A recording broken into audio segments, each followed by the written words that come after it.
All right, let's continue the conversation right now. Speaking of a lovely person, Elizabeth Storer is from Advance Australia. I was talking to some of your big supporters in Brisbane over the weekend. They're massive fans of your work and what you're doing at the moment. Good evening and welcome from Canberra. How's your week been fighting lefties?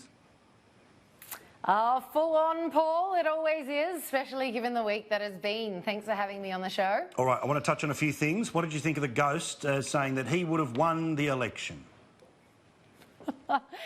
That Turnbull sure does love himself, doesn't he, Paul? Look, as to whether he would have won the election or not, the truth is we will absolutely never know. But in my humble opinion, I think mainstream Australia would have absolutely shafted the guy. He was running on a unity ticket with Labor in regards to a carbon tax and climate change. In all likelihood, we were ended up with a minority Labor government in bed with the Greens, and that doesn't end well for anyone. What we got in Morrison was an alternative, a contrast Turnbull could never give us.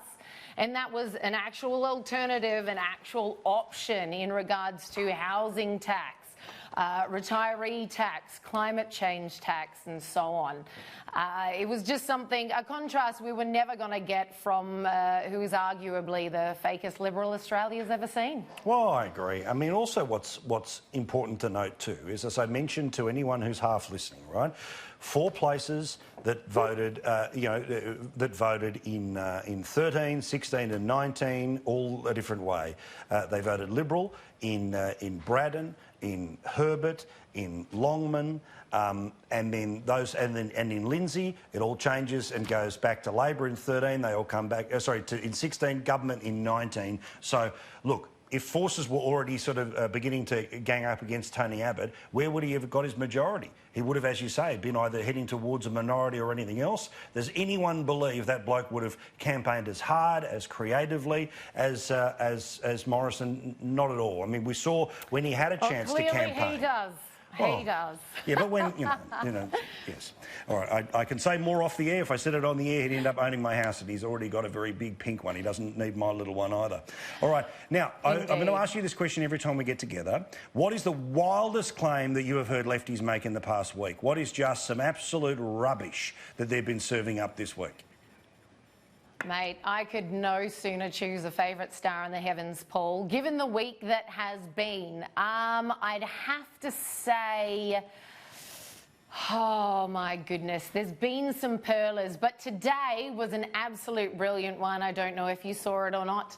So Bunnings came out and said on the 22nd of this month, all our stores are going to have a big sausage sizzle and every cent raised is going to go towards those devastated by the fires.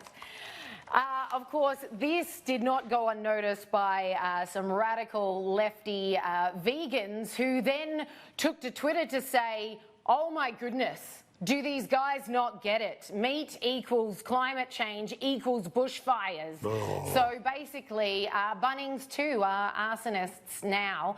But that would have to come in a close second, I think, to, I'm sure this has already been very well covered, but something that hasn't been all that well covered about last week, we've got the inner city council in Sydney, tossing off Australia Day, calling it quits.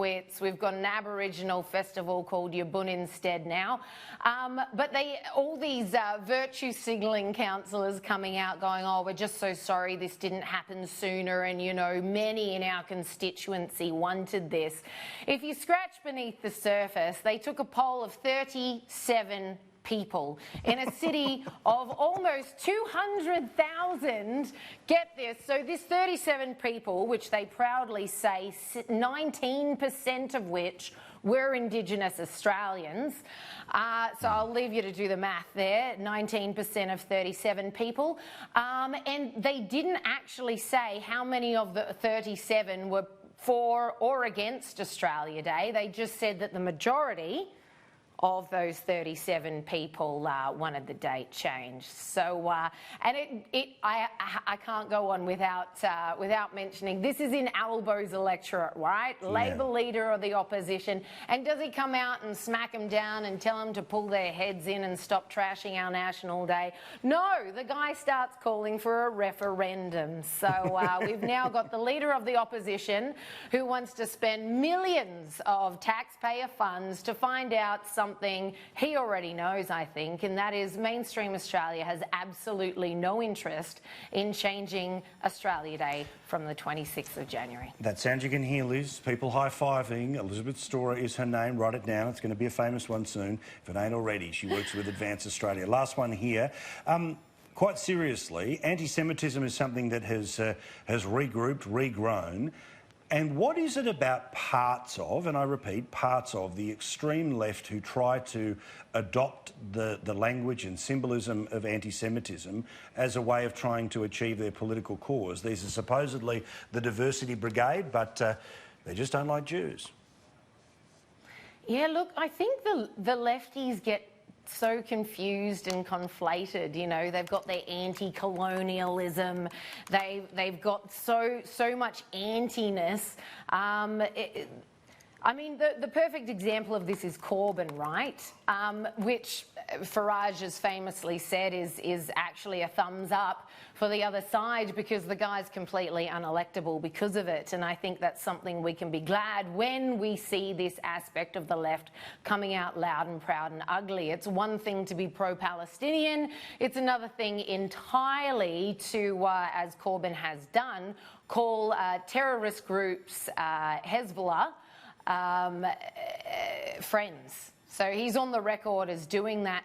Look, I don't know what it is about the left. I think they get extremely confused in amongst all their anti-ness and in their passion for minority groups. Anyone who's seen as on top must be torn down. We've also seen this in Australia with our own Frydenberg, Julian, Lisa. It's a very, very ugly aspect of the left. I'm with you completely. All right, Elizabeth, thank you very much. We'll talk again very soon. All the best. I want everyone to go and check out the websites. I'll put up all the links to Advance Australia. All the best, mate. Enjoy Canberra.